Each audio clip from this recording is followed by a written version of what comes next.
कैसे हैं आप सभी? आई थिंक स्वस्थ होंगे।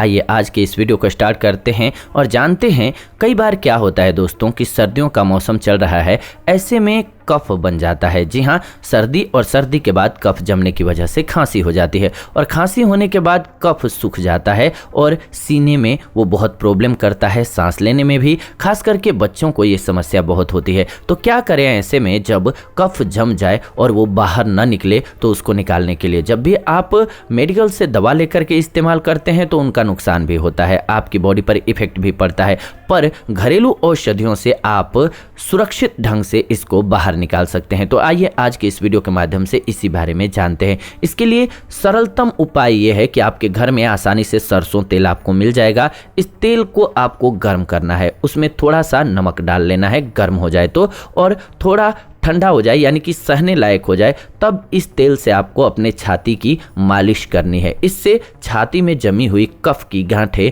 धीरे धीरे निकलने लग जाती हैं। ध्यान रखें, बहुत ज़्यादा करने की ज़रूरत नहीं है। अगर आपको फिर भी थोड़ा सा मुश्किल लग रही है और दर्द हो रहा है तो आप क्या करें, खांसते खांसते दर्द होने लगता है तो इसमें आप डाल दें थोड़ा सा लहसुन और इसको पूरा उबालें तेल को तब तक जब तक कि लहसुन जल करके काली ना हो जाए। फिर काली हो जाए तो लहसुन को छान करके निकाल दीजिए। इस ऑयल से आप घुटनों की भी मालिश कर सकते हैं। अगर घुटनों में भी दर्द है तो वो शांत हो जाएगा। घुटने कमर की दर्द में भी ये लाभदायक औषधि हो जाएगी। और साथ ही साथ बच्चों के छाती पर इससे मालिश करेंगे तो जो कफ जमा होगा वो आसानी से बाहर निकल जाएगा। बस इस बात का ध्यान रखेंगे तो आपके लिए ये कमाल की औषधि है। आज की वीडियो रही। ये वीडियो आप सभी देख रहे थे आयुर्वेदिक उपचार चैनल के माध्यम से। ऐसी ही नई वीडियोज के लिए चैनल को सब्सक्राइब करके बेल नोटिफिकेशन को ऑन कर लें ताकि नई वीडियो जब भी हम लेकर के आए नोटिफिकेशन आप सभी को सबसे पहले मिले। लाइक कीजिए, वीडियो पसंद आया तो शेयर कीजिए उन लोगों के साथ जिनको इसकी ज़रूरत है, और कमेंट कीजिए आपके मन में कोई सेहत संबंधी सवाल हैं तो